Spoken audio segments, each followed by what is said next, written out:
It's Sunday, November 15th, and I'll start this morning with a quick story I read on a newsletter that I get on a regular basis. And the newsletter is titled, "This is True," so I have no reason to doubt this story. Anyhow, in a town that was not named, in a bank that was not named, a gentleman walked up to a teller with a deposit ticket in his hand. The teller looked at him and said, "Sir, I can't serve you because you are not wearing a mask. Please put a mask on and return." So the man walked out of the bank, came back a few minutes later with a mask on, stepped up to the teller. So the man gave him the deposit ticket with a note on the back that said, "Don't make any sudden movements. This is a stick-up. Just hand over the money." The teller did as he was told, and the man left the bank. And the FBI is still looking for this guy. They haven't caught him yet, but they have his picture on the bank's video. How about that? Something humorous to start the morning. Now let's get to something a little more serious. Biden's won the election. He has 306 electoral votes, which is more than enough. And Trump had that much when he won, and he claimed it was a landslide. So I'll say that Biden won in a landslide. And despite all of that, and despite the confirmation in all the states on their counts, the president and his team have insisted on a recount. And then they had Kelly McEnany with her sheets of paper. You know, she delivers sheets of paper that are empty, that tell nothing, and claims they are important pieces of paper. So she stands on the White House lawn the other night, waving sheets of paper saying, "We got all of these affidavits, signed affidavits, that people claim there was an election fraud." And there really hasn't been any election fraud. And it seems like paper is the prop of this presidency. Every time he's taken a major photo, he has a pile of papers on his desk. And that's pretty good for a man who's relatively illiterate, that he has all these papers. And he has papers and papers, and he shows papers that all these wonderful things are going on. But they're empty papers.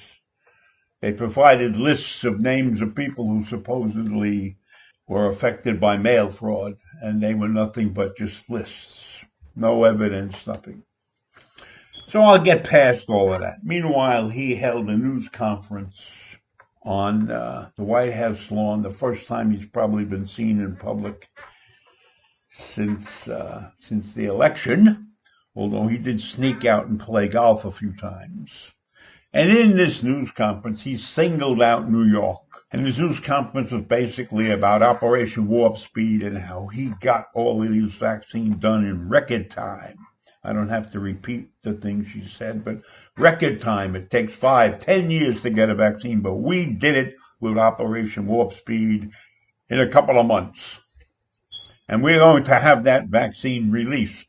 But New York's not getting it. Why is New York not getting it? Because Governor Cuomo and 6 other governors have said they don't necessarily trust the protocols and the procedures that we use to validate and certify that the vaccine is safe for everybody. And they're saying that because of the actions that Trump has taken. They believe that the FDA and everything is on the up and up, but they just want to have a check on it. So they've created their own scientific panels to review the processes that were taken to certify these vaccines for distribution. And while that seems like a strange thing to do, given the fact that the president lies and he's in a big rush and he puts on political pressure on everybody, this is just an additional step to make sure that the people are getting something that is safe. And there's another factor here. The stability of the vaccines is in question. There are many people in this country that don't trust them.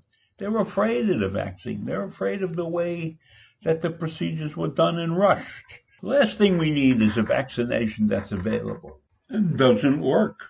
And a vaccination that people won't take because they're afraid of vaccinations or because they think the process was rushed and the vaccination they're getting is inferior, perhaps.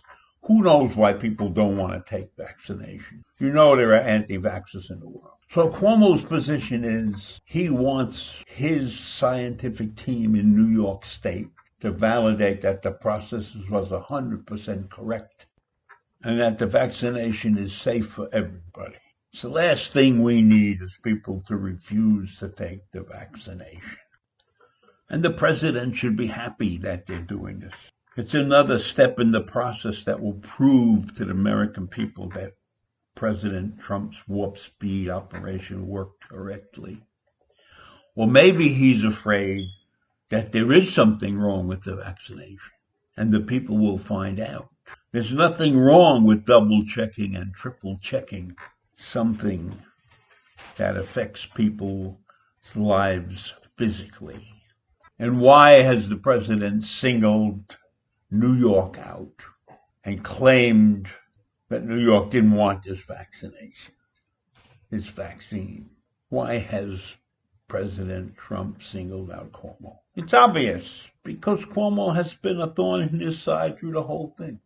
Cuomo has been an open critic of the president for 4 years, and the president is a vindictive person. He cannot accept any form of criticism. So because of that, he has singled out New York and said New York's not getting the vaccine.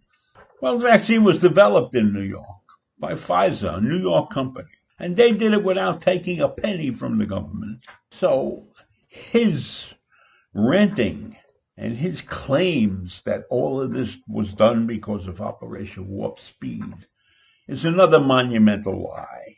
Because Pfizer stepped up to the plate and spent $2 billion of their own dollars to develop this vaccine. Now, I'm not making a big deal out of putting out $2 billion because they expect to make a lot more on the way back.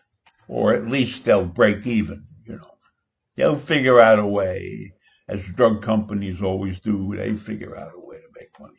And maybe even if they didn't make a dime, humanity counts in some parts of this world, in some places. Not every business is evil. So now, while Trump's mail fraud fantasy rages on and cases get thrown out of court, Trump can sit in the White House and deny everything. But I'll tell you what he can't deny.